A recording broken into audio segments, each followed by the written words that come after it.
Let's continue with tracking a point. Navigate to the project panel and let's go ahead and import a file. Double click. Go to chapter 9 on your project files folder and choose C-Plane 2. And let's go ahead and make a new composition with that. Let's zoom in a little bit.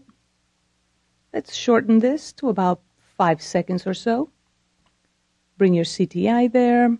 Press the letter N to shorten the work area bar. Right-click, Trim Comp. And there you go. Let's go ahead and right-click C-Plane 2 and choose Track Motion. Zoom in. Let's change tools to the Selection tool. Let's go ahead and position this in a contrasting part of the plane. And that's pretty good. Maybe let's just make this a little bit larger. Let's go to the tracker controls here. And let's go a couple of frames forward just to see if it's tracking properly. And it is. Let's go ahead and just click on the Analyze Forward.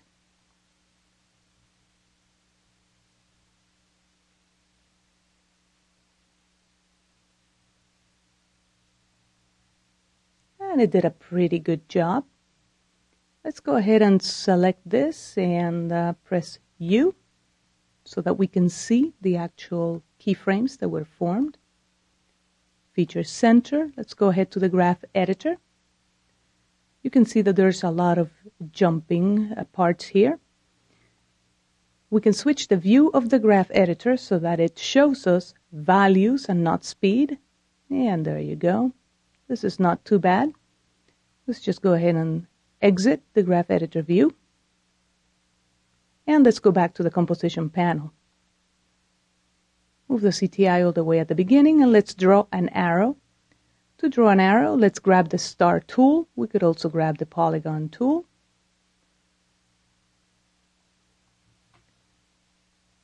Let's not have any layer selected so that we can have a shape layer and not a mask. Go ahead and start drawing your star, and while still holding the mouse button down, use the down arrows so that you can have just 3 points. Of course, this is the tip of the arrow. Still don't release the mouse button, and let's move the tip of the arrow to where the anchor point is. And that looks pretty good.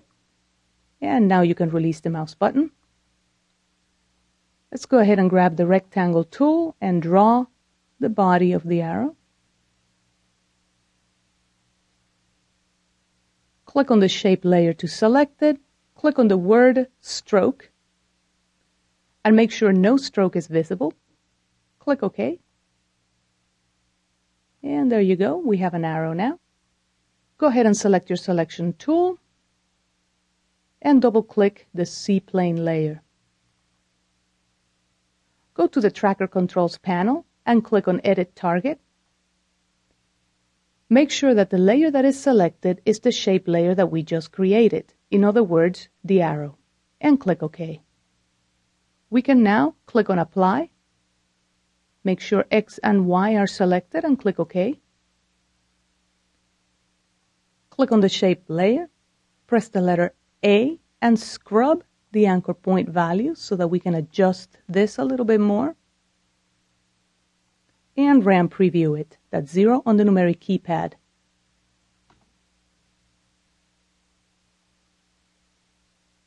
And as you can see, the arrow is following the plane pretty well. If you would like to smooth it out a little bit more, all you need to do is select the arrow layer, press the letter U, select all of those keyframes, choose Window, Smoother. Change the tolerance value to something low, maybe a 0.5, and click Apply. And let's RAM preview this now again.